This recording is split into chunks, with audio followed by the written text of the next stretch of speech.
So be sure to follow him on Twitter at Flying Brian Jr. So yeah, Flying Brian Jr. That is Brian Pillman's Twitter, I believe. Let me verify that. It is Flying Brian Jr. Yes, FLYINBRIANJR. That is his Twitter. Follow Brian Pillman Jr. on Twitter. Thank you so much for availing yourself tonight to be on the show. For those who are live right now, be sure to subscribe. What's going on, Ernie? Chat room on Wrestling Inc. is loading up. We're going to have some fun tonight. We've got lots of trivia, so prepare yourself. Get your thinking caps on. What's going on, Mo? We've got a lot of trivia going on. GHP, there he is.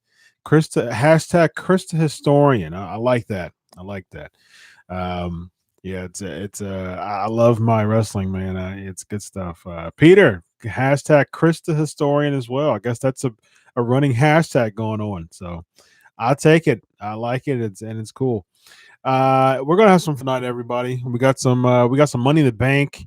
We got some like I said, we got a bunch of trivia, of course, Raw and SmackDown. Some Big Cass stuff going on. Some thoughts on Big Cass being released from the WWE. Thoughts on that? Enzo was in an interview recently and spoke against Cass about thoughts on thoughts on the reason why they don't talk anymore. And so he didn't like the fact that he stopped the match while he was doing his when he tore his ACL, and I've talked about that in the Wrestling Inc. podcast.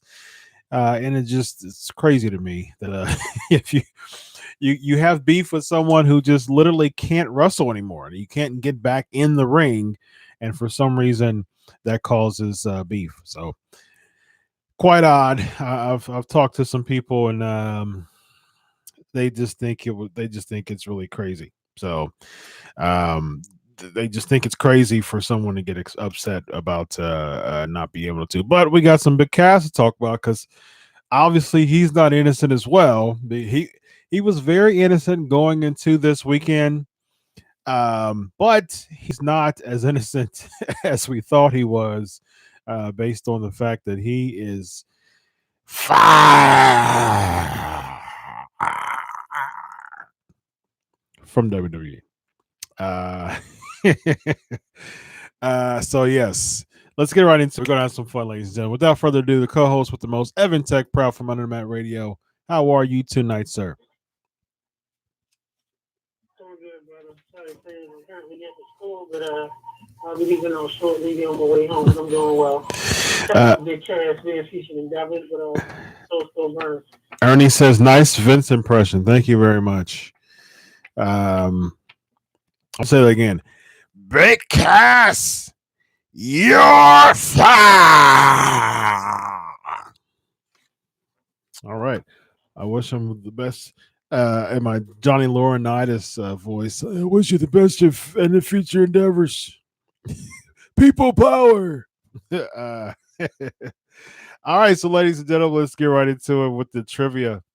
What team was known as Power and Glory? This is an easy one, ladies and gentlemen. This is an easy one. This is a good introductory question. What team was known as Power and Glory? Very, very easy one there.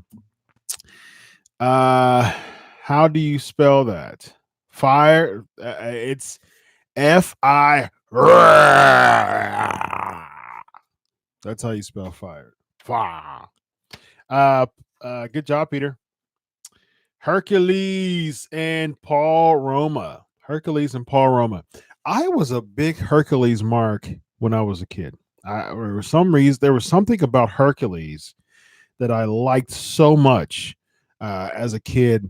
I was a huge mark, and I remember being 10, 11 years old, and I didn't want the best toys. I mean, I was blessed to have that as a kid, to have some really cool toys, a bunch of wrestling figures.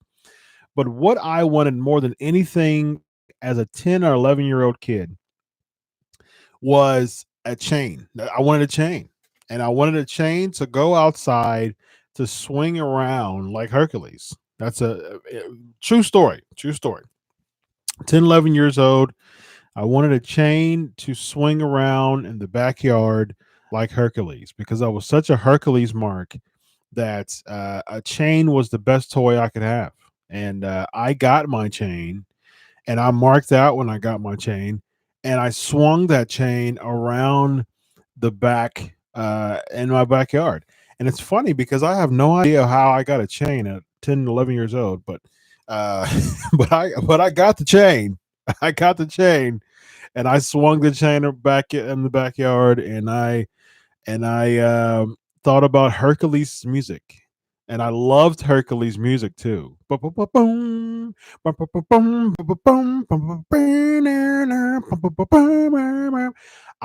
loved Hercules music. I loved Hercules chain. I was a big Hercules mark, and especially when he turned babyface. You know, I was the quintessential kid. I couldn't stand the heels. Loved the baby faces. There's a few heels that I thought were cool, but loved all the baby faces. Were most of the baby faces. There were some I didn't like, but when Hercules turned when Hercules turned babyface, I was like, oh yes, this is awesome. And then I was devastated when Power and Glory came around when he teamed with Paul Roma. They didn't do very well. Ernie says they had some good heels back then. I agree. Definitely. I didn't want to use the chain. I actually tried to spray people with a face of perfume, like rip them out of my Atticans. Tried to spray people with the Atticans perfume. Ernie said he wanted Coco Beware pants. You know, that's funny because those high energy pants were in back then, back in the early 90s. Well, high energy was what, 94, 93, 94 was high energy, I think. I think that was high. I think that was high energy's years. Like they were a very short-lived tag team. I think it was like 93, 94, if I'm not mistaken. Well, it might have been, yeah. So it's not 94 because Owen, yeah, Owen, I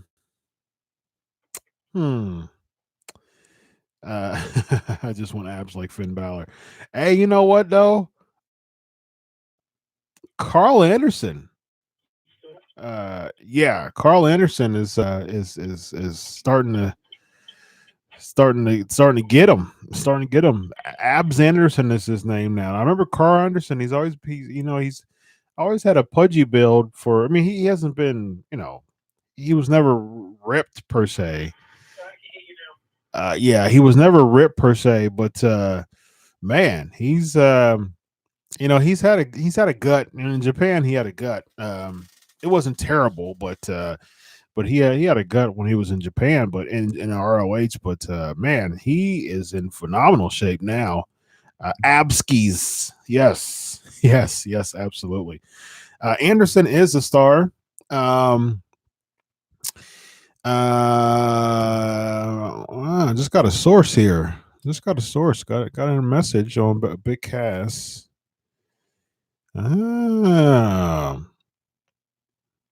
Very, very interesting. Okay.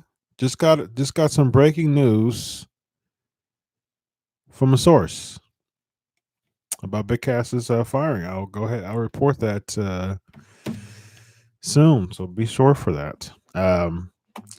Breaking top. There you go. Pancakes and Powerslams, top of the line. Former WWE. Yeah. One of my sources. Just text me. I've been trying to. I've been on it for breaking news live on the podcast. Just got an interview I just got a message from one of my sources on Cass's departure. Very interesting stuff. Good. Thank you for that.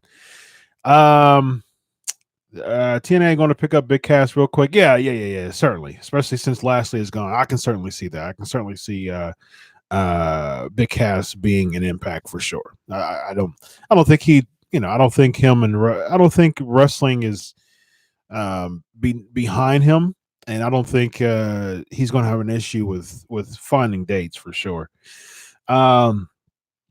Yes, Vince having the meeting today and firing him that in Toledo. Yeah, that's the news that's being reported now. But I just got a pretty in-depth message on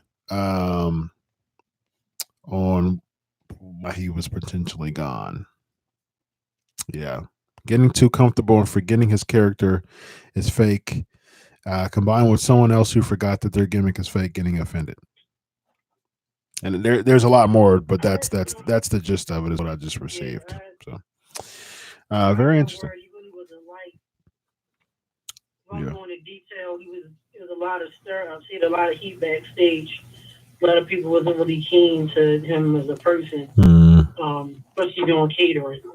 You know, it's like you said things I'm not going to mention on air, but there's a lot of stuff that was going on behind the scenes we didn't know about to now. Yeah. Well, he's 7 feet tall, and you can't teach that. So, don't mess with Big Cass and catering because, you can't, you're 7 feet tall. He's hungry. He's hungry. So he's like Ryback. He's in the catering section saying, "Feed me more." So I don't own the rights to that, by the way. So if Ryback listens or watches this show, he owns that. So I don't want to be in any type of hot trouble. Yeah. So no, I don't own "Feed Me More." That's not me. It's a catchphrase. I don't think he owns it at all, but you never know. GHP says the big guy is listening. Very interesting. A few weeks ago, on the Conversations with the Big Guy podcast, Pancakes and Powerslams was actually mentioned. True story. He mentioned this podcast on his podcast. So the big guy may be listening. So obviously he was listening if this was mentioned on his podcast. So, but yeah, next question. Who did the Natural Disasters defeat to win the WWE World Tag Team titles? Who did the Natural Disasters defeat to win the WWE Tag Team titles? So yeah, I mean, I don't see any issues. I don't see any problems with Big Cass getting his job. It's not going to be an issue. Where does he go? I mean, I can definitely see him in Impact Wrestling. Where I don't know what, like how he's inserted in Impact. I don't know. I'd imagine like probably, what would be interesting, because right now Jimmy Jacobs was managing Congo Kong, and I think if Jimmy Jacobs had like a big monster stable, I think that would be cool. That'd be a good way to insert him, teaming up with Congo Kong and being managed by Jimmy Jacobs. I think that'd be cool. You can just do the TNA Impact Classic. You just show up for no apparent reason on Impact or whatever they call the show, and then cross the line anthem.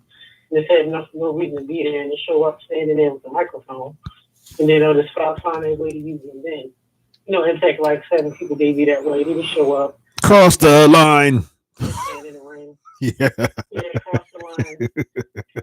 It's like a 5-minute segment. Now, all sadness about it, someone mentioned in my show, we always talk about the Illuminati and stuff. It's funny how this date last year, it was revealed that Enzo, the mystery attacker, was Cass. This date this year, the exact day, a year later, Cass is actually released. So, yeah, it might do him better. Thank God she got rid of that horrible theme song. We talked about that. His first theme was horrible. It's not the best of the night. It takes time to mature my skills, and similar to Cody Rhodes. And we know we've interviewed tons of people right when they left WWE, and the main thing that they told me and you is, when I left WWE, I get to be myself. I had so much freedom. I get to find myself in the ring. I wasn't, narrowed down or limited to what moves I could do or what I could say. Mm-hmm. So maybe this could be a good thing for him. Maybe he could find himself, wrestle ROH, wrestle Impact. I don't see him going to Japan. Mm-hmm. and you work a bunch of indie dates to go Lucha Underground or what? Yeah. Yeah, I think so. I think he'll be just fine. Absolutely. Looks like something's going on with my with the actual episode, the studio version. Let me see what's going on. Try to call back. But I believe that YouTube can still hear me. I'm just trying to looking at this information I just received live on the show and in living color. If you will, on the show that I just received. So chat room, let me know if you can still hear me clearly and well. I'll see what's going on with the actual show, and we'll get back to the actual audio version, because the audio is being recorded simultaneously with the video. So we'll jump back on that audio piece here coming soon, but that's going to be just fine. But chat room, let me know if you still hear me fine. Okay, Jill's peeking here. We can hear you. Wow, awesome. All right, cool. I have not seen the correct answer yet. Okay, cool. Thank you. You can see me and hear me loud and clear. Awesome. Thank you. All right, so I don't see the correct. I see a bunch of questions here. We'll tag those here. And just a moment. I'm still getting some messages. Yeah, breaking news, ladies and gentlemen, live on the show. Breaking news, some sources getting back with me. Been waiting all day to get back with those. So yeah, getting back with me live on the Pancakes and Powerslams show. How about that? Just like Jim Ross would say to Sid, we're live, pal. And breaking news happens on the Pancakes and Powerslams show via a message. So that's really cool. No, I see Strike Force. Did Strike Force did they win the tag titles? They maybe once, but I don't recall. Strike Force winning the tag team titles.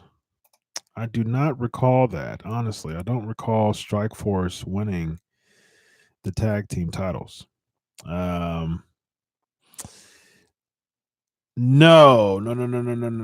Breaking news is not Cass's release. No. The breaking news is that I'm receiving some information on why Cass was released. I've been pulling on some sources throughout the day to see why Cass was released, and I have not.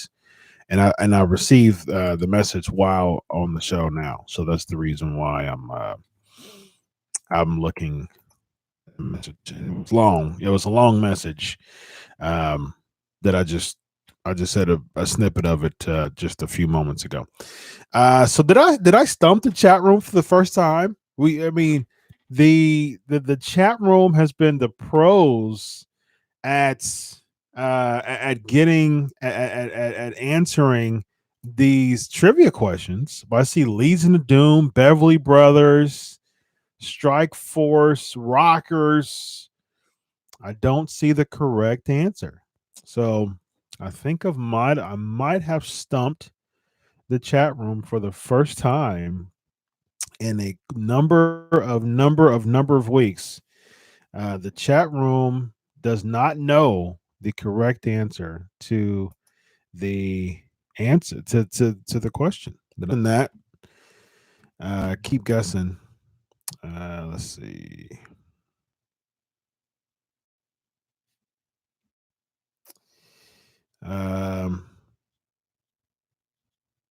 Again, I'm returning this message here that very interesting stuff. All right, here we go. So since you guys don't know it, here it is. I'm going to reveal it to you. It is Money Inc. Money Inc., ladies and gentlemen. Money Incorporated is the winners of the trivia question. And the losers of the match. So, all right. So let's get back on here real quick.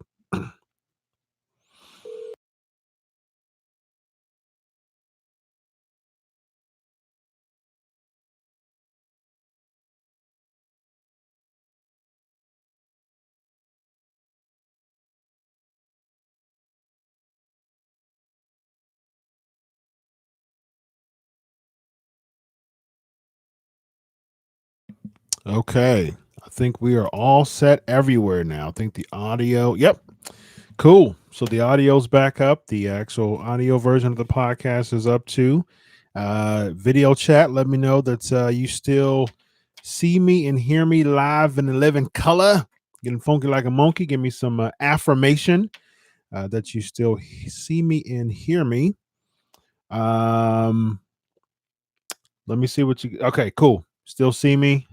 Do you hear me? Let me know if you hear me as well. Just wondering. Okay, check. Good. Awesome. All right. Okay, so somebody got Money Inc. Who got Money Inc? Pay your taxes. Let's see. So Mo, you got it right? Okay, cool. Awesome. Money Inc. is the correct answer. So whoever got that right, I must have missed that. Okay, Mo, good job, Mo. Let's give Mo some props on that because I missed it. All right, here's the next one. What year was the first WWE Tough Enough and who won?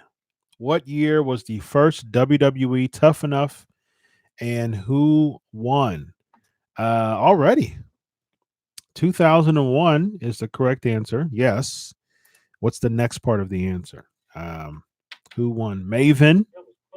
Yes, Maven and Nidia. Yes, Nidia. So Tic Tac Owls got the correct answer first. All of it. So 2001, Maven and Nidia is the correct answer. Daniel Pewter did not win 2001. He did not. No Daniel Pewter. Although he's a very, very nice guy, and I've had him on my show before. True story. True story. Very interesting stuff. I've had Peter on my show, and I've had over 100 guests on my show. I just had Booker T on my show, and I'm gonna have the Bill Goldberg interview on my show coming up soon. Had Brian Pillman Jr. on my show tonight. Jake Roberts, Rikishi, DDP, you name it, bunch of Hall of Famers. And I've had some very, very, very good numbers. I'm so just blessed and honored and just thankful of the numbers that you guys have and just all the love that you show on the Pancakes and Powerslams show. But this is the true story. Daniel Pewter was the highest. No, Prince. Just hold on for a second. Daniel Pewter was the highest rated Pancakes and Powerslams episode in 6 years. And it still surprises the best out of me. Daniel Pewter out of anybody. So he's always going to get that. He has that reward still. I mean, there's always an opportunity for that to be broken, but Daniel Pewter has the most downloads in the history of the show. And that surprised the heck out of me.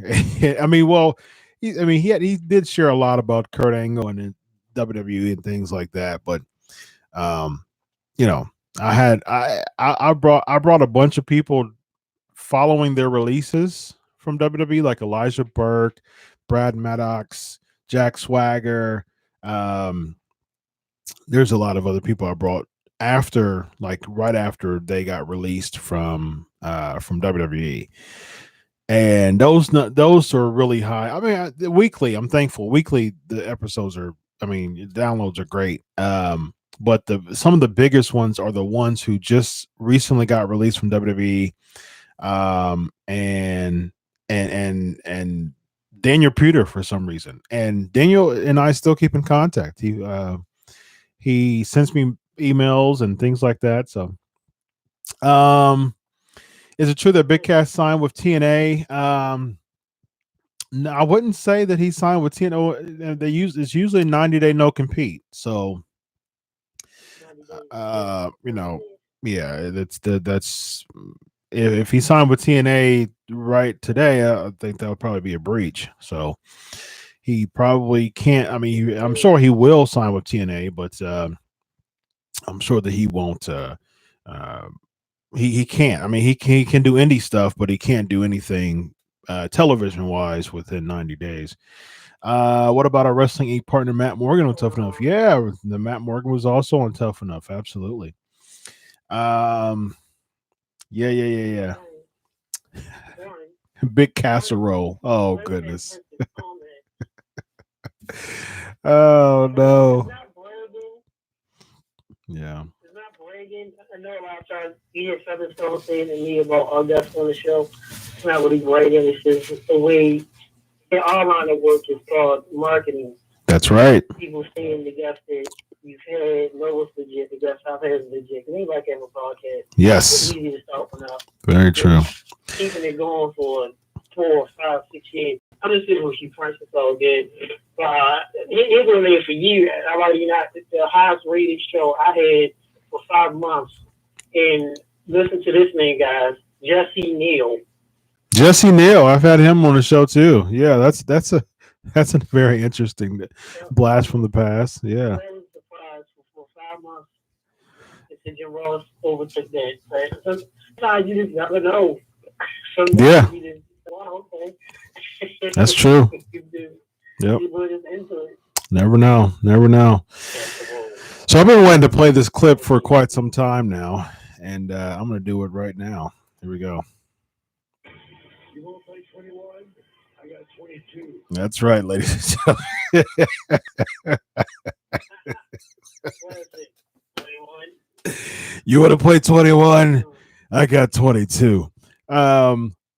I've interviewed that guy too, dude from what was that? What Castelluccia Underground Alexander. Oh, I like that. That's a good idea actually. I really like that. Yeah. No, he'll be like Brian Cage. Yeah, Jake actually will throw the snake on you randomly if he likes you. I've had him do that to me twice. I'm backstage, so just to let you know for the song. I see Jake next time we're together. I'll make sure he throws, not Damien or Lisa or whatever the snake name is called. Then I'll make sure he throws it on top of you. He will do that. But he'll take the snake and put the snake's mouth in your ear so the snake can lick your ear. Yuck. This area. Yuck. No thanks. If he does it, I've had it done to me. He likes you. Interesting trivia fact. Jake Roberts would actually rent local snakes during his matches, and because he didn't carry snakes with him during baggage claims and things like that, so he would actually rent local snakes. All right, next trivia question. Who was the original member of the Undertaker? Who was the original manager of the Undertaker when he debuted? Someone said I don't know that. Big Cass is underrated. I don't know about underrated, but yeah. There we go, Jason. Great job. Some people saying DiBiase. No, he was not the manager. He introduced the Undertaker, and this guy came out with him.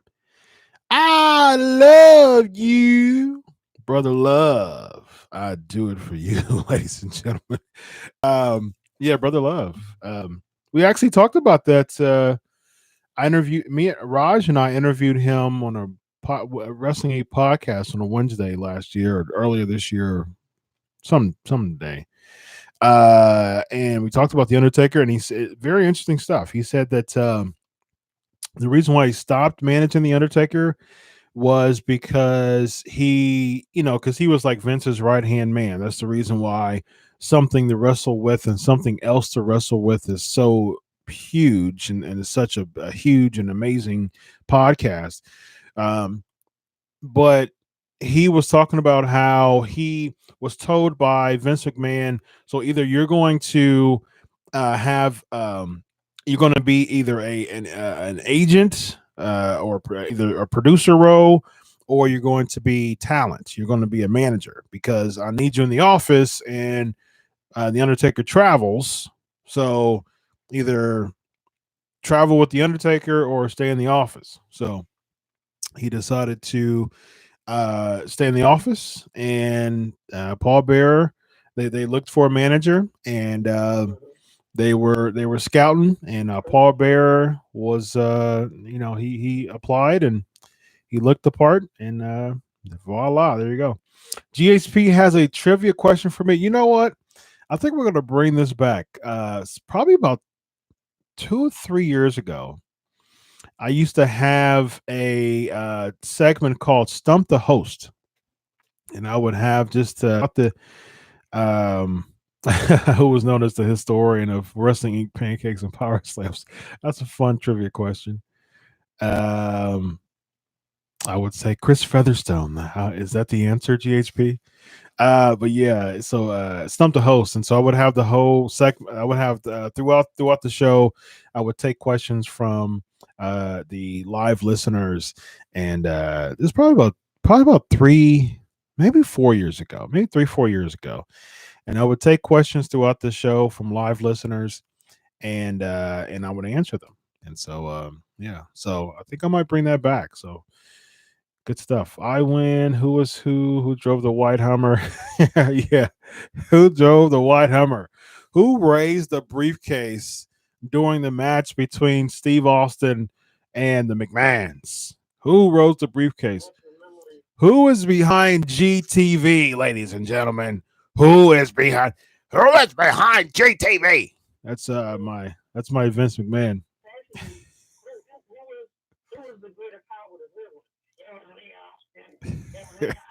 Oh, the higher power.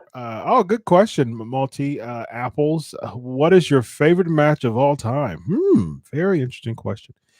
My favorite match of all time is Sting versus Ric Flair, Great American Bash 1990. Which one? Yeah, like I said, Great American Bash 1990. That is the no. That's the first time Sting ever won the world title. So that's the reason why. Oh, you know what? I think that's probably second. Ron Simmons versus Vader. I marked out. I tell you, like it was a good day that day, man. Every time I look at that video, I almost come to tears, man, because it was such like that win meant so much more. Like it just meant so much from a cultural standpoint, from a historic standpoint. It just meant so much. And this, to me, the crowd during the Simmons and Vader match is what really got me. You know, it was just the emotion and people crying, and it was just, I mean, it was amazing. It was incredible. It's making me want to watch the match again because it was such an amazing match. Steamboat Flair was up there as well.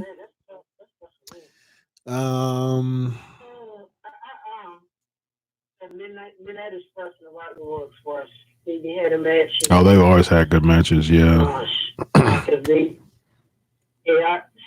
and Flair, the first title won is to the Midnight and Rock and Roll. And I'm gonna say my third one, it actually happened here, and it's funny because one of the few wrestling matches I'm listening in Baltimore was the Midnight Express against the Fantastics. So good old brother Bobby Fulton. Oh yeah. When the title had turned, they turned on the Fantastics, started chanting Midnight. Yeah. Yeah, that was a good question. I'll take a few more questions actually as we tackle these headlines. Any more wrestling related questions that you want to know about me? So That was a good match. My favorite match of all time. That was a good question. So, anybody else have any more questions? Go ahead and shoot them over via chat or tweet.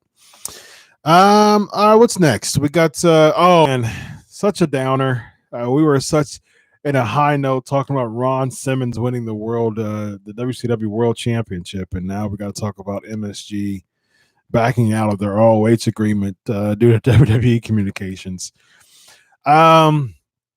So wow, yeah, ROH partnering with New Japan. They were excited. They got a agreement with to have a show in Madison Square Garden.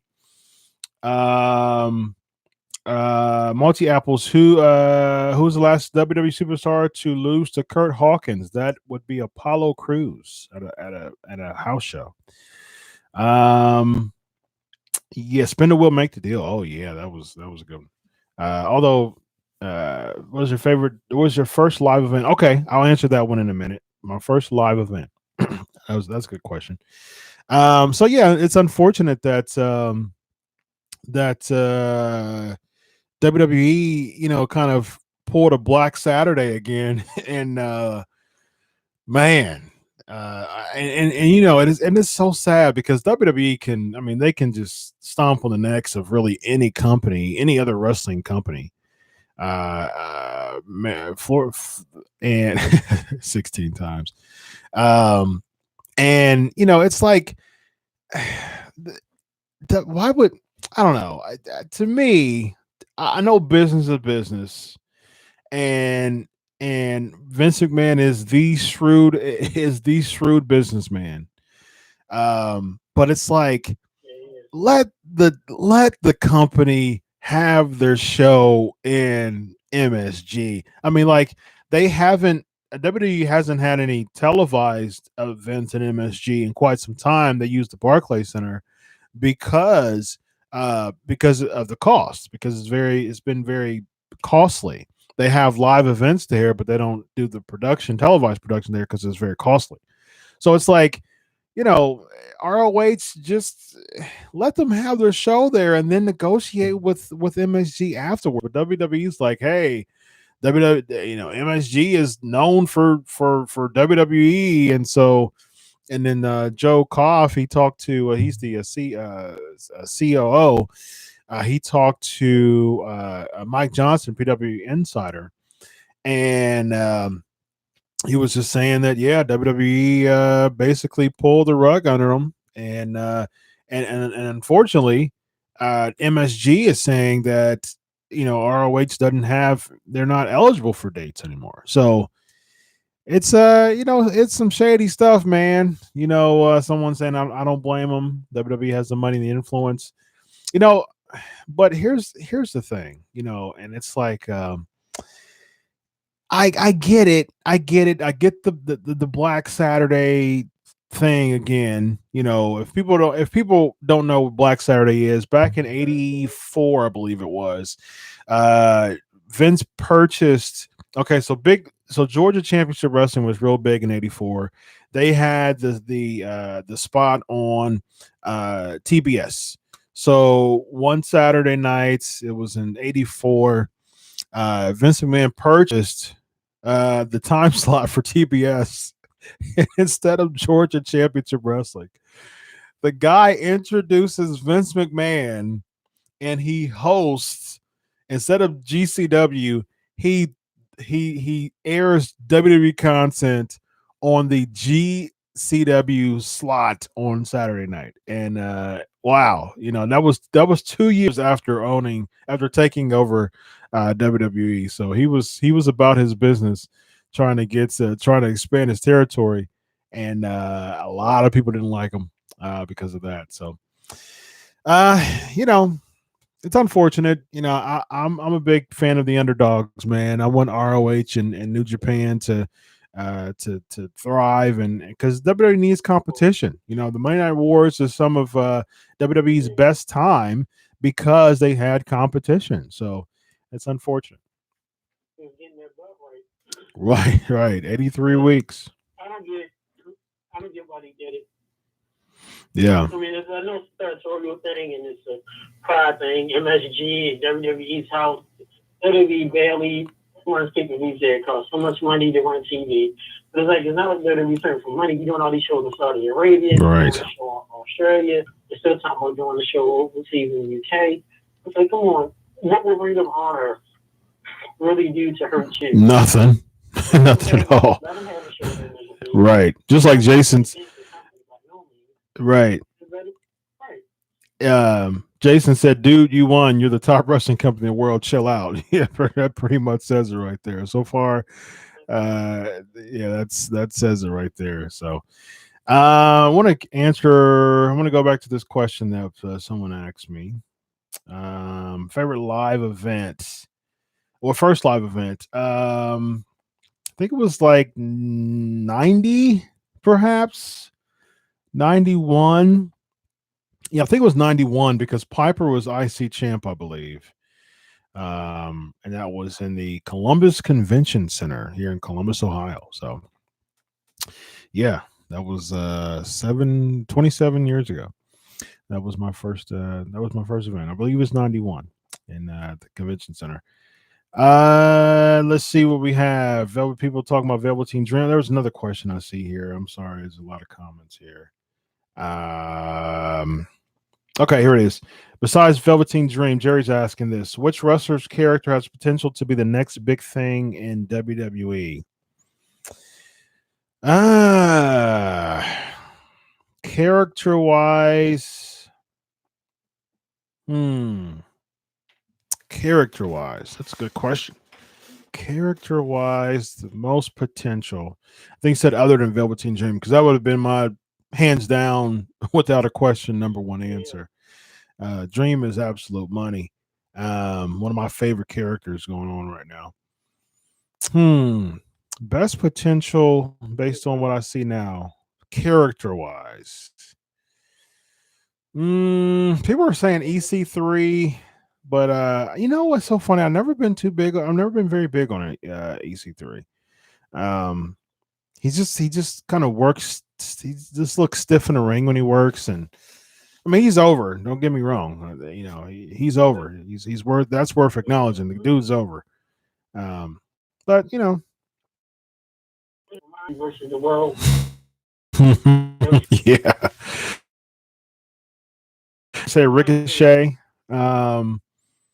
See, I don't think Ricochet is incredible. I've had Ricochet on the show before. He's a very nice guy, all around awesome dude, and I love watching him in the ring. But he doesn't have a strong character.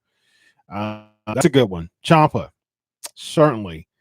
Yeah, I'm gonna go with Ciampa. The only thing is, I think he's too small to be on the main roster. But he's a heel though, and so his characters. See, back in the day, either heels were characters. You know what I mean? Like the power and the impact of their characters. And right now, Tommaso Ciampa is hands down heel in all of WWE right now. So if they bring Ciampa up, it would be because he's a really, really, really good heel. So GHP, yep, I think Ciampa worked great in a feud with someone like Seth. I think that's a fantastic point because Seth is probably one of the best, just kind of workhorse type of steamboat faces right now that they haven't had in quite some time, and Seth is filling that steamboat style role as a baby face. And I think wrestling is about a really bad heel putting over a really good heel who's a bad guy, putting over a really good baby face who's a good guy. That's what wrestling's all about. So all this in the middle stuff that just kills wrestling, because it's like you're not really putting someone over. Like the match on Takeover with Oney Lorcan and Danny Burch against the Undisputed Era. Undisputed Era is like the modern day cool kids of the WWE. They're not heels. Like they try to do heel stuff, but they're not effective as heels. First of all, their music is the best music in the entire WWE. And second of all, Kyle O'Reilly comes out like old school WWE Hulk Hogan playing his belt like a guitar when he comes out to the amazing music. And then third of all, whole crowd chanting Adam Cole, baby.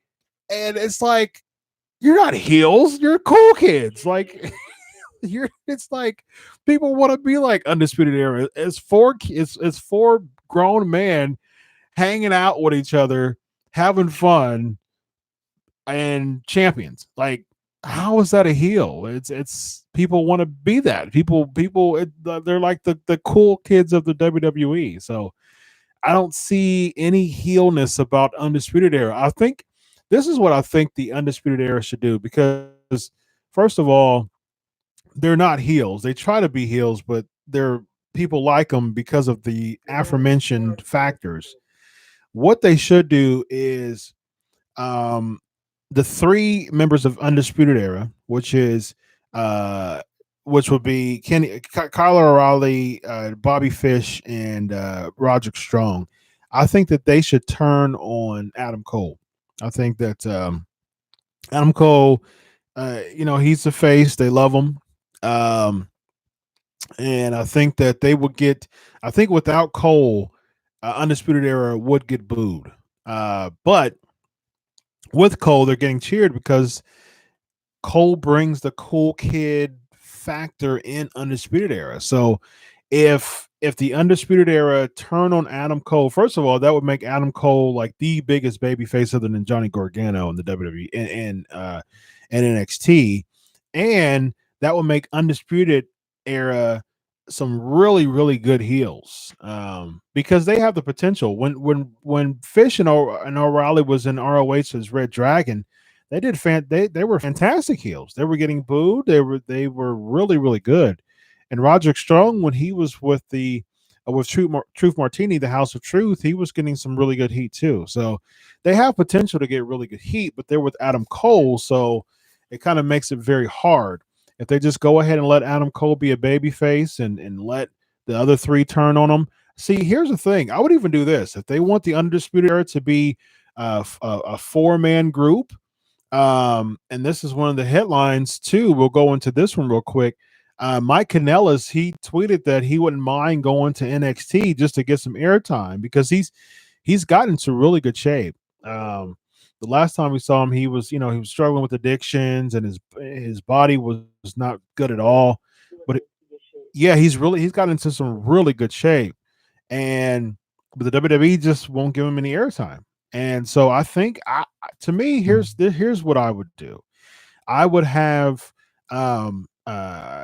O'Reilly, Fish, and Strong turn on Cole, and if they want Undisputed Era to be a four-man group, put Mike Kanellis in there and have them be managed by Maria. And I think that would be really, really cool, because it seems like the theme of the Undisputed Era is they were all ROH guys. And Mike Kanellis is a former ROH guy. He had his own faction, the Kingdom. So if it's a matter of being former ROH guys, Mike Kanellis would fit right into that group as a heel feuding against Adam Cole. So I think that would be great. Where's AMP on Raw? They're on main events. As Bruce Pritchard and Conrad Thompson would say, the rumor and innuendo is that they're keeping this. The rumor and innuendo is that they're keeping ALP off of Raw because Ziggler and McIntyre is like the dominant tag team. However, they might bring them on based on what happened on Raw with Ziggler winning a singles title. So, and then Sanity debuted on SmackDown tonight, which is just really odd. I mean, just really odd. They just had a random debut, on a random SmackDown attacking the Usos. Just really weird. What are your thoughts on WWE still pushing Roman Reigns? I'm a fan of it. Huge. I'm a huge fan of it. Yeah, I mean, I don't, listen, Roman Reigns can go. Did you love it at Money in the Bank? How the fans continue to hijack and sabotage Roman Reigns? Yeah, and it's so funny because the next day, the next yeah, the next day in Grand Rapids, it was so funny when during this tag match with Lashley, Roman Reigns comes out, he gets booed during the whole thing, and so when he does the Superman punches, like enormous cheers, and it like the same crowd cheers him when he does the Superman punches, and it's like people don't know, people can't make up their mind when it comes to Roman Reigns. Let's see other questions here. Yeah, I don't right, right. I agree with it. It is, the thing is, I don't agree. I don't agree. I don't agree with people saying it's not working. I don't agree at all. I think that fans want fans want Roman Reigns to not succeed because he's not their guy. I mean, that's simple. I've written so many articles about Roman Reigns, and the bottom line is the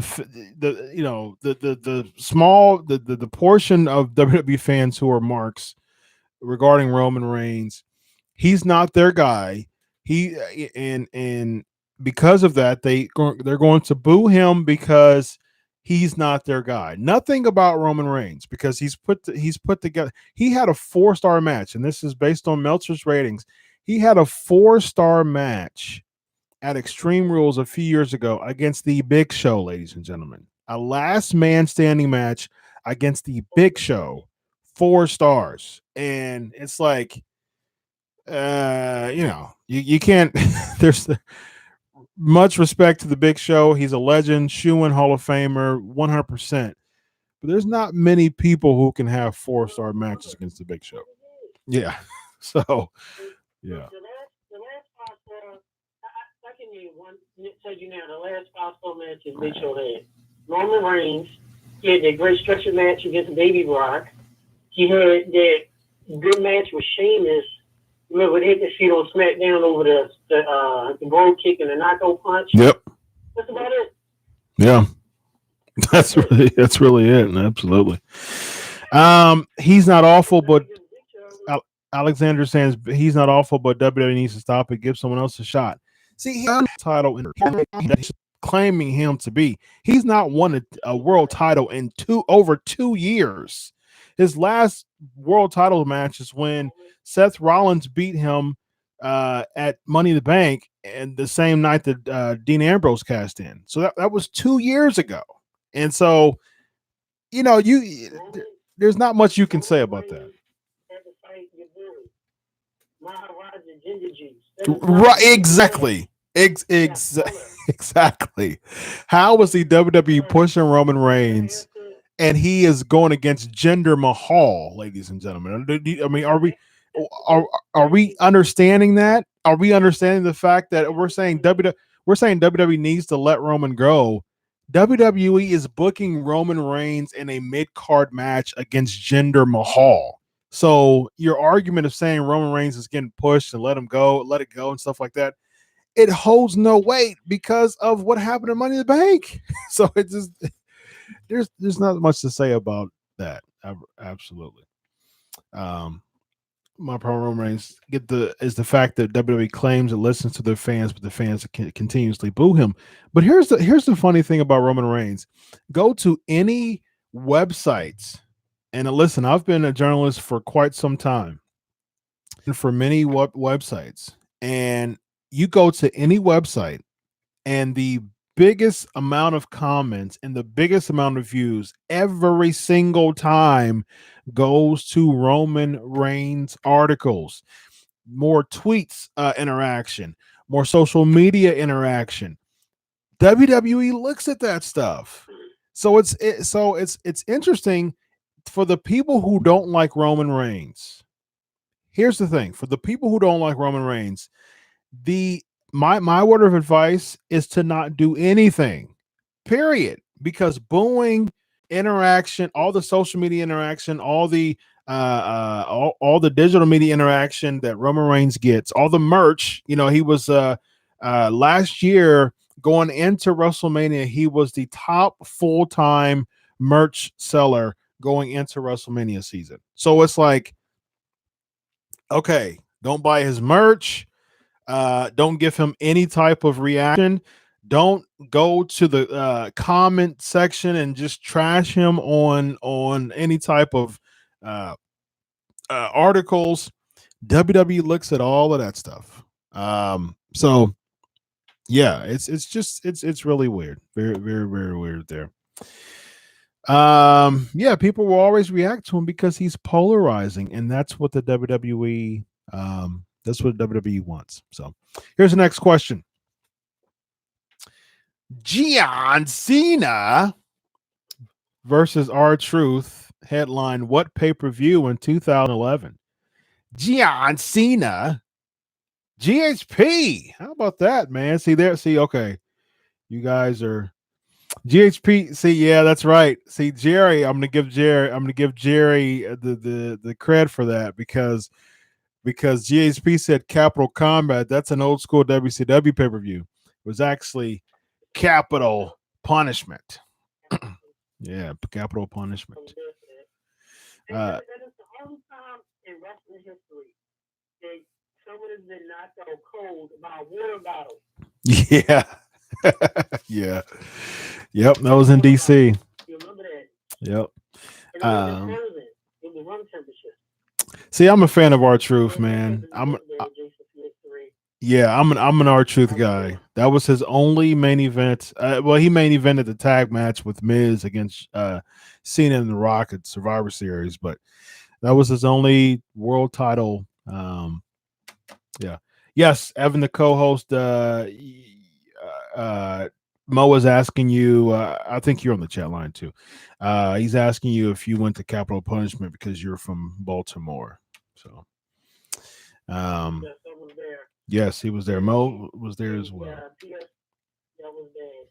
Yeah. That was bad. It was it certainly had a little more excitement than WrestleMania 27. Oh, 27 was tough. It was tough. One of the worst WrestleManias in modern history. Yeah. I think probably the worst. I think I probably have to go with the trend and say the WrestleMania 9 Caesar's Palace was probably the worst. LT and Bam Bam, that was what, 11? Was that that was 11, wasn't it? LT and Bam Bam. Yeah, I think that was terrible too. Yeah. I only say 11 only because, and I'm being prejudiced. I say 11 because when I think of WrestleMania 9, I always think back to that head shrinkers tag match with the Rockers and Shawn Michaels, whatever it was. Mm-hmm. Shawn Michaels got back dropped out of the camera angle. The opening match. One of my favorite moments. He got back dropped out of the camera angle. Yeah. Most memorable part of WrestleMania 9. Yeah. Your boy Hogan. Do you think CM Punk will ever return to pro wrestling? Yeah, I do. I do think he will. WWE probably not. Pro wrestling certainly. I think he's bitter toward wrestling right now, and he's unhappy. He's lost his, he's, it's an unhappy spot for him right now. But once he realized that MMA is not his cup of tea, he'll go back to wrestling. I'm not a Punk guy by any stretch, and I've said that plenty of times here on the show in the past 6 years. I am not a CM Punk guy at all. But he is a cash cow. He's marketable. If you link him up with New Japan and their expansion to the States, CM Punk versus Kenny Omega is absolute. It's an absolute money match to me. I think it'd be good. I mean, it's people will. I would be more. I know. People buy into it. To see the return of a holographic Jack Tunney. President Jack Tunney. Linda McMahon. Coming out to the WrestleMania thing. Yes, I said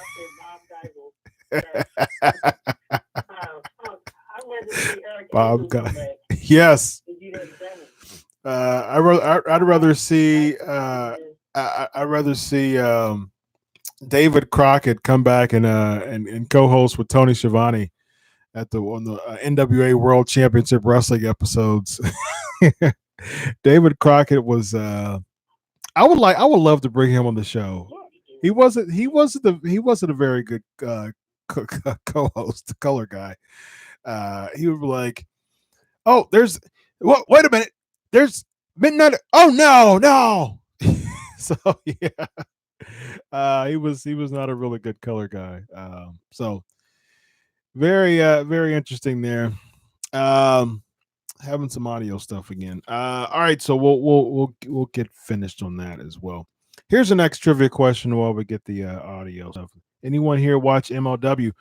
I have not. I've watched I think maybe one episode, maybe two. I've had Court Bauer on the show before. And I usually attend the Wale Mania episodes and things like that. Kenny is asking, do you think they will ever give Dana Brooke a push? Oh goodness.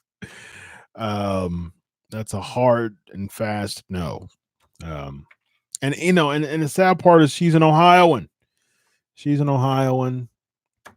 But no, I don't think that they'll do that, unfortunately.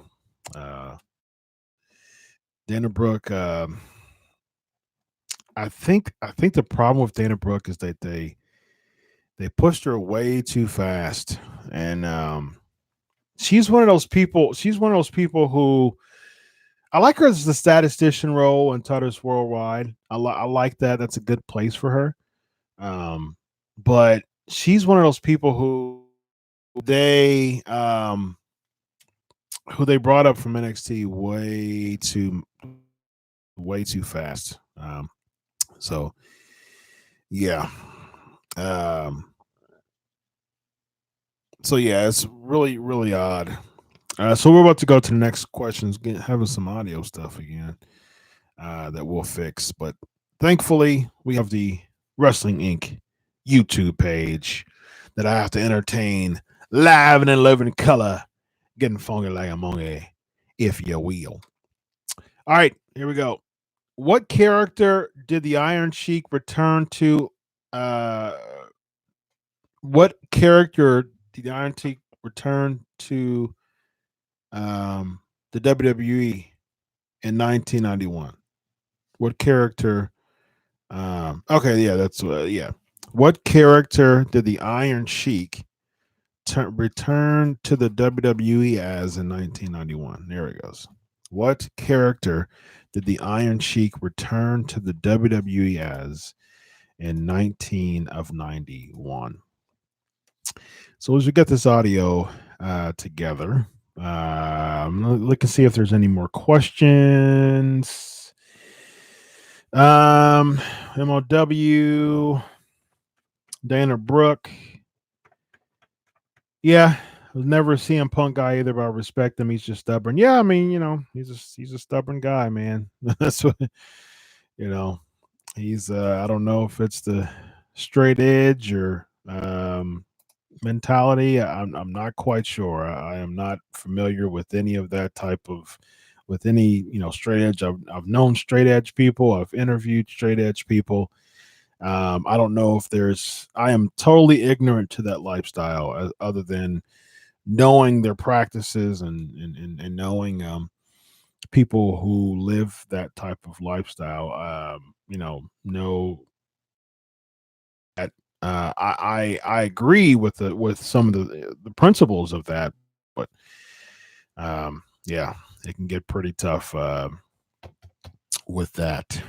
So as we get this audio clear, this has been a fantastic show, but unfortunately, we are experiencing some audio issues with the audio section of the podcast. So as we get that together, we'll be sure to make sure that you all are entertained live, because like I said, as JR says to Sid, we're live, pal.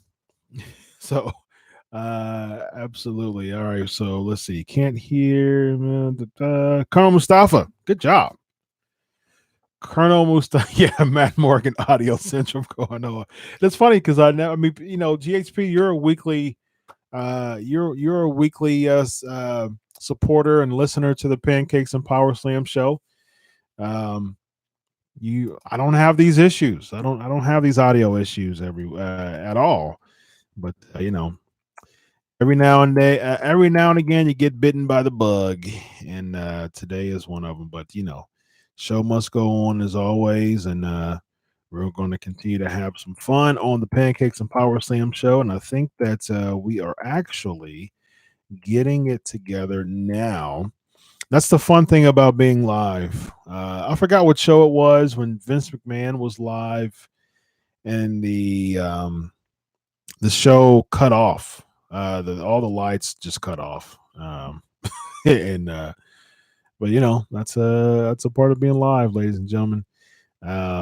All the overruns and all the audio and issues and everything that comes with it. That's a part of being live. Let's see what else we have here. Have you heard of any more potential Impact releases? Good question, Zed. I can find out for you. You never know, my sources will pop up like they did live on the show tonight. I have a lot of people. I've got some people who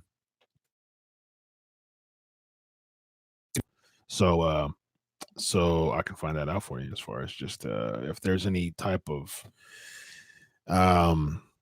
scare of Impact releases, but I don't see that though. I don't see that happening at all. Yeah, I don't see that happening at all. Let's see what else we have as we try to get this audio together. Let's ask another trivia question. Who did Cody Rhodes defeat to win the Intercontinental Championship? Who did Cody Rhodes defeat to win the Intercontinental Championship? Who did Cody Rhodes defeat to win the Intercontinental Championship? No, he did not. He did not. He defeated Skinner. No, he didn't. I'll take some questions too. Nope, not Santino. I'll take some questions as we get this audio together, this audio version of the podcast. Want to see James Storm on SmackDown. I think they should just reunite Beer Money, really. Nope, not Kofi. Yeah, I think they should reunite Beer Money. Simple as that. I think that Bobby Roode is. I like Bobby Roode, and I'm okay with him as a babyface because, like I said before, I think that if you're going to push the glorious thing, you don't do it as a heel. Good job, Multi Apples. Good job, Ezekiel Jackson. Yeah, I mean, the glorious thing is a babyface deal, right? So if you, it's just, to me, it's just so simple. It's just babyface and heel 101. It's just, to me, it's the simplest thing in the world. For you create a character for people to boo for heels. And it makes the babyface look so much better. Look at NXT right now. Your hottest feud is Johnny Gargano and Tommaso Ciampa. And, I don't use profanity, but it's still that amazing heel heat when people are chanting "F you, Champa," and it is such. I mean, it's an amazing type of heel old school heat that the WWE should still have, and I just find it really odd that. So we'll be right back.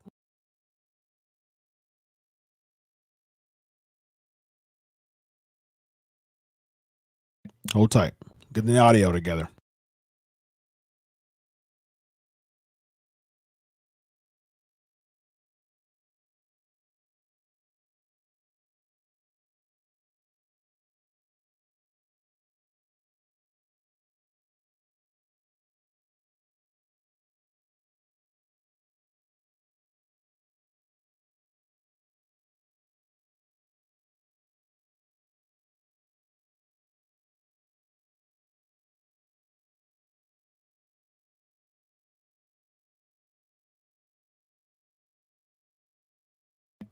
Voila. Back on. Back. That's awesome. So Enzo's rap song, it was absolutely terrible. Yeah, so he's Bobby Roode's the heel, so I mean, Bobby Roode's a baby face. If they're going to do the whole glorious thing, keep him a baby face. So why turn him heel? No, I'm not going to edit this show. No, absolutely not. This is what you're going to see on the podcast. This is the point. This is why I have the show live, because out of every 100 weeks, 99 weeks are just smooth and perfect, and then that 1 week you get the fact that there's all types of, you get bit by the bug of even the biggest of biggest podcasts go through it, and so you're going to get this. I'm not editing anything, so this will be on YouTube, this will be on the audio, so this is live in living color, authentic. This is what you're going to get, so no editing. Yes, no editing this show. Yes, I agree, GHP. No editing. Nope, not at all. That's the fun of being live. So yeah, Enzo's rap song was not good. Them belts behind you. Yes. So right here I have the Attitude Era WWE title. I have the big gold belt here, and I have the current WWE title there. There we go. And of course, every single year of WrestleMania, every logo of the WrestleMania is the wallpaper that I created. So you need to have the replica I had, the IWGP.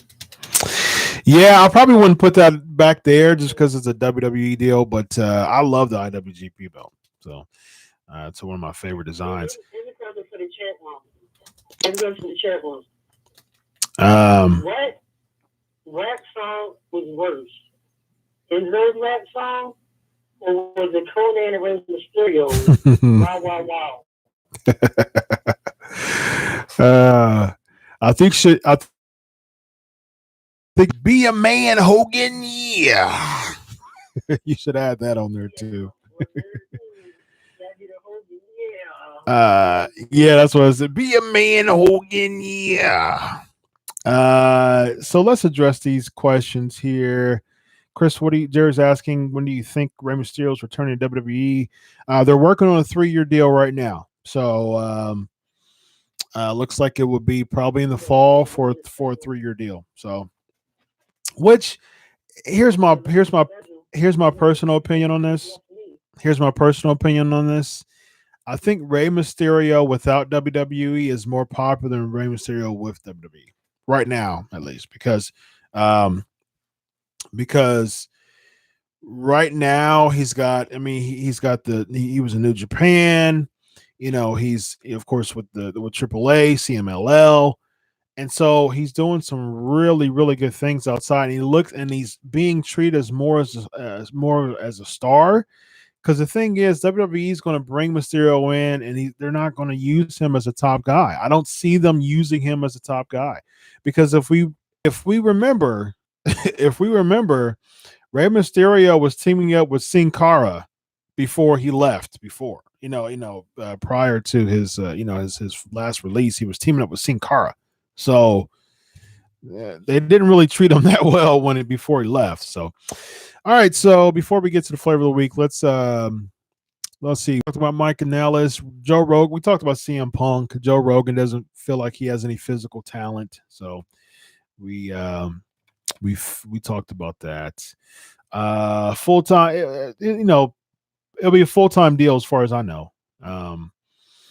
He's had 6 surgeries on his left knee. It's a comment here.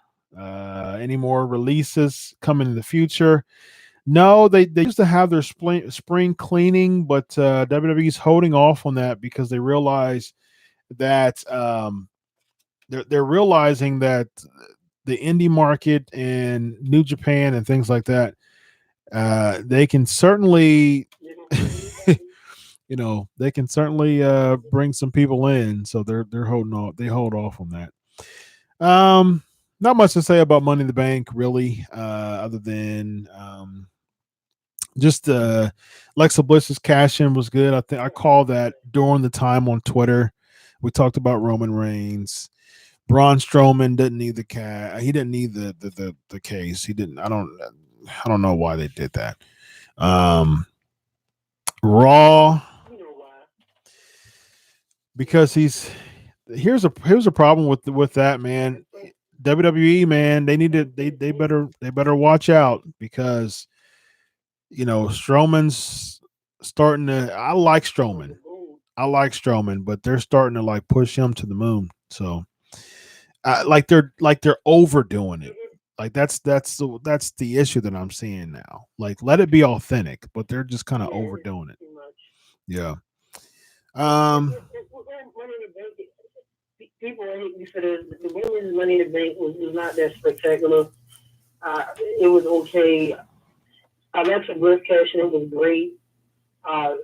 Ellsworth coming back. What did he do? Oscar? I mean, come on. Oh, it was terrible. Ellsworth coming back, fine. I knew he was coming back for a couple of weeks. You couldn't get it where it was a DQ, where something. But for Oscar, leaving the Charlotte, okay, we were there live. That makes sense. But for her to leave the Bálor, I mean, come on, man. Yeah. Really? Makes no sense. I was not a fan of that whatsoever. I don't even care if Ellsworth was a part of it. Losing to Carmella, I mean, come on now. Just absolutely terrible. How do you go from almost breaking Nia Jackson on? The shout out to Ronda Rousey, who's like my favorite right now. Man, Ronda Rousey continues to impress me. Forget Mella is money. Rousey is money, because man, to be. She's so respectable for things. Woman, she kind of has a weird face. Like most guys, the chick, she kind of cute. Then in like one shade of light, she's not. That's not like she's kind of cute for a second. Then she get that scarf. The scowl doesn't help. Yeah, the scowl doesn't help. Yeah. Ronda Rousey against Nia was great. Alexa Bliss cashing in made sense. That was pretty much it. Strowman winning the Money in the Bank. You didn't need it. Why didn't you give it to Joe? Why didn't you give it to Bobby Roode? Why didn't you give it to even Owens? It's like that's becoming Rusev. Here's the thing. Here, and we got before time. Rusev won the match on SmackDown, so we'll just kind of merge Raw and SmackDown as well. Rusev won the match, the gauntlet match on SmackDown. Why didn't he just win the Money in the Bank? Like, I think Rusev would have been a better choice to win the Money in the Bank than Strowman was. Strowman didn't need to win Money in the Bank. It didn't make sense to me. And right now, it just seems like Rusev, they're just going to have him win they had him win just a kind of filler. I mean, it just doesn't seem. It seems like they're doing Nakamura and Jeff Hardy. From what I've heard from my sources, they actually haven't. I mean, here's okay. So Mella's actually annoying people, and I like that. I agree. I think Carmella is an amazing heel, but I think that she has a lot of work to do, and I think that defeating Asuka after all of that time, as marketing that undefeated streak was just a bad call. But yeah. She matches too much. Yeah, she's yeah. She's green. And I mean, she has the look. The kind of her in-ring look is just. Yeah, it's much to be desired. That's for sure. Someone's asking, I like the fact that Jeff Hardy's coming back to the paint. It looks like so based on my sources, what I've heard is they kept the belt on AJ to promote the whole 2K19 thing. So I wish that would have been on Nakamura, but because 2K19 marketing, it looks like Nakamura and Jeff Hardy's going to feud now. Nakamura should have won the world title, but I'm okay with him winning the U.S. title. I'm okay with him winning the U.S. title, feuding with Jeff Hardy. Because to be honest with you, as much as I like Jeff Hardy, he's done nothing with that U.S. title since he's won it. So, we'll see how that goes. I'm sorry, and the chair probably agrees. Shout out to JC and PS3 Jason. Put your name back on purpose. PS3 Jason. I keep forgetting. AJ Styles is champ. Like, can we get AJ Styles being back to prominence for SmackDown instead of the main event every week? Yep. It's just all crap. AJ Styles is champ. You keep him. I agree on solely because of marketing. AJ is on the cover of WWE, and they gotta have him as the champ for marketing purposes. It makes sense. Mm-hmm. Realize how much technically TNA has kind of infiltrated and won. You got AJ Styles on the cover of TNA. You got Joe. You got Robert Roode. I'm sorry, way back in the day. So I'm like, you Nakamura with Jeff Hardy for AJ. It's like, who's AJ going to feud with now? Well, now it's Rusev, but I definitely don't think Rusev is just a filler for now. I mean, they're just. I definitely don't see Rusev winning the championship. Multi Apples is saying, who do you think will take the belt off of AJ and win? SummerSlam. I don't think they'll give Joe that big moment on SummerSlam. However, they did protect Joe on SmackDown by having him lose by count out. So, it's not like he's going to main event SmackDown. It's always going to be Reigns and Brock. Yeah, I can see. It is AJ. I don't know. I just don't see. I don't see WWE giving Joe that rub. But like I said, it did protect him. They did protect him.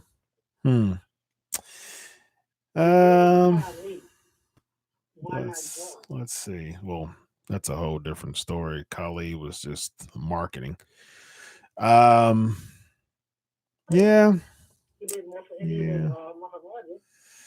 I can take if anybody on the current roster, I can see Joe, but I don't see WWE giving him the rub at SummerSlam. But if anybody, I can go. All right, let's whisk through the Raw and SmackDown real quick. Probably like 5 minutes before we get to the flavor of the week. All right, so Raw, we had Kurt Angle coming out with Constable Corbin. Actually, let's see. We had Raw. We had Kurt Angle. Okay, so the whole Bliss thing, the whole Ronda Rousey thing, which was amazing. Hey, thanks, King. Been listening for a while. Really respect you, bro. I appreciate that very much, man. Absolutely. Orton is injured. He is injured. That's where Orton is. Orton is home sleep. Yeah. So the Angle thing, the Rousey thing, that was a fantastic opening to Raw. That was incredible. Kind of went downhill from there, to be honest with you. Rollins losing against Ziggler was odd. Ziggler can go. Ziggler can go. That's there's no debate to that. Not at all. But he's just, unfortunately, he's just a buzzkill when he becomes champ. I mean, it has been like that for quite some time. It seems like they're putting it on Ziggler. It seems like they want Rollins to be a part of that multi-person number one contenders match at Extreme Rules. But I like Seth Rollins in this Intercontinental title role, though. I really like him. I really like him in this Steamboat style babyface role for the Intercontinental Championship. He's elevated the Intercontinental Championship like crazy. I don't see Ziggler elevating the title. I just think he'll just hold it. I don't see him elevating it. So we'll see. Shout out to Robert Spiegel, who said Ziggler's supposed to be the Shawn. That's an incredible. That's another thing. Ziggler is great. To me, he's too much of a Shawn Michaels Mark II, pants, boots. Oh yeah, yeah. Especially with Drew McIntyre now. It really looks like it. All right, so let's get through this here. I think the B team thing was funny. They're mocking Riot's Bailey and Sasha Banks. I mean, they're dragging this way too far. It's getting it's getting boring. Like this whole they've dragged this whole angle way too much. So. I think she needs the whole nigga. We get it. You had him for red, the purple, and whatever it is now. Go bald. You need a whole makeover. It can still be the ball. Cut your hair, change your entire daily. Stop with that hug stuff. Make it where she doesn't hug anybody. Where Mr. Yuck comes out. Because it's like it's getting old. Yeah, well, that's her stick though. So I understand that's her deal. I mean, but they just. Baylor was so over in NXT. I mean, they ruined Bayley. I mean, like they just. I think that's a flavor of the week coming up. Just names NXT call-ups that WWE poorly booked, because Bayley was foolproof, like super baby face, super over in NXT, and then main roster they just ruined her. All right, so we gotta.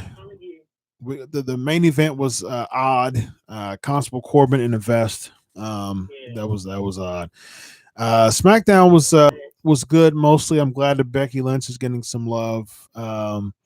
Sanity came out, attacked the Usos. Daniel Bryan.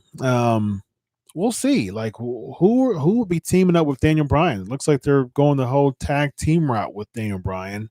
Who in the heck will they make his partner based on chat room? What do y'all think?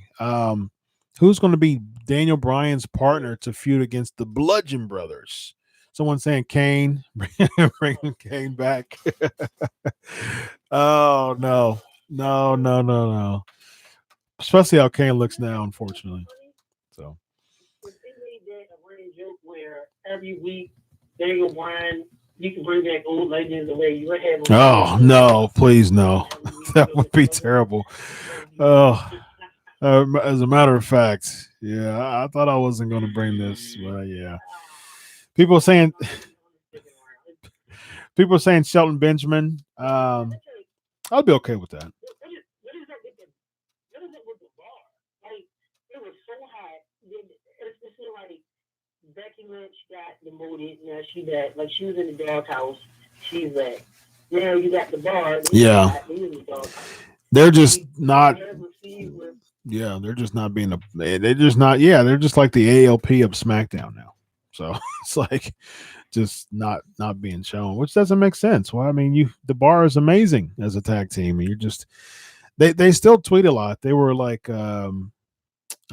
Part of they were tweeting something about soccer, so really interesting. I feel like it's a lot of people in SmackDown and Raw, like they're just like in purgatory lost. What is the bar doing?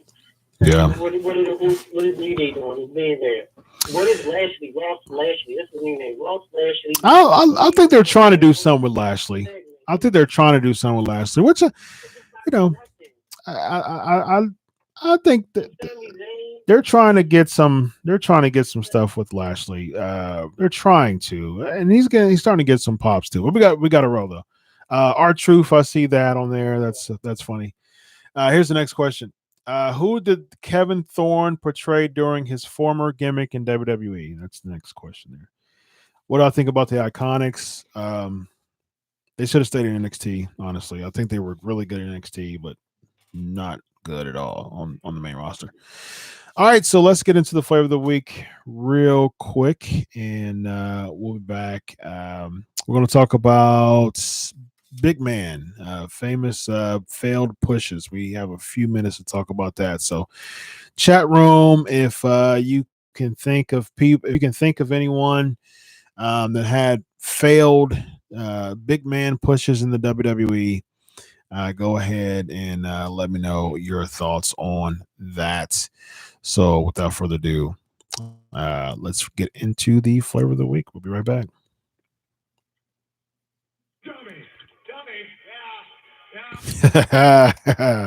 Dummy, yeah. It is now time for the flavor of the week. All right, ladies and gentlemen, let's do this. What do y'all think? Giant Gonzalez. Yeah, certainly Giant Gonzalez. Mordecai, that is correct. Good job. Mordecai. Someone said vampire. That's not a vampire, no. Mordecai. He was Mordecai. Cass, yes, that's a good one because he's definitely a fail push. Giant Gonzalez. Nathan Jones. Yeah, that's a good one. His push was so bad that they had to remove him from a WrestleMania match with Undertaker. He would have been the first and only Undertaker tag match at WrestleMania. I'm so glad that they took him away. Someone saying Festus, Heidenreich. Yeah, I can see Heidenreich. They made him a tag team champion, but how about Jackson Andrews? I remember Jackson Andrews. Kurgan, I had Kurgan on there. Yep, Kurgan was a failed push for sure. That was the whole Truth Commission thing. I love the fact that Don is Ron Reese. Yeah, that's a good one. Golga, aka Earthquake. But I love Don. I love what Don Callis is doing right now for sure. He's executive vice president of Impact and commentating for New Japan. So he's doing fantastic. But that Truth Commission thing was terrible. Squared Circle saying Sean O'Hare didn't end up as big as they probably thought he would. Yeah, that's true. Nails, Jason, that's a good one. GHP Bastion Booger. Kali was definitely on my list. So no one remembers Jackson Andrews. I guess that's the point. I guess if people don't know remember who he was. The pirate wrestler, you're talking about Paul Burchill? He wasn't really a big guy. He can go. He was really good in the ring. Z Gangsta. That's a good one. Zeus. Andrew Jackson. No, it wasn't Andrew Jackson. Andrew Jackson's a president, former president. Jackson Andrews. He was the bodyguard. You remember? Okay. So I sadly remember Jackson Andrews. He was the bodyguard of Tyson Kidd. If you remember that. He used to date Rosa Mendez as well. I got one. Ice Train, yeah, that was a tough one. Yeah. Kali was, he was world champ, but his push was terrible. He didn't do Snitsky. Remember Snitsky? It wasn't my fault. That bombed. They bombed.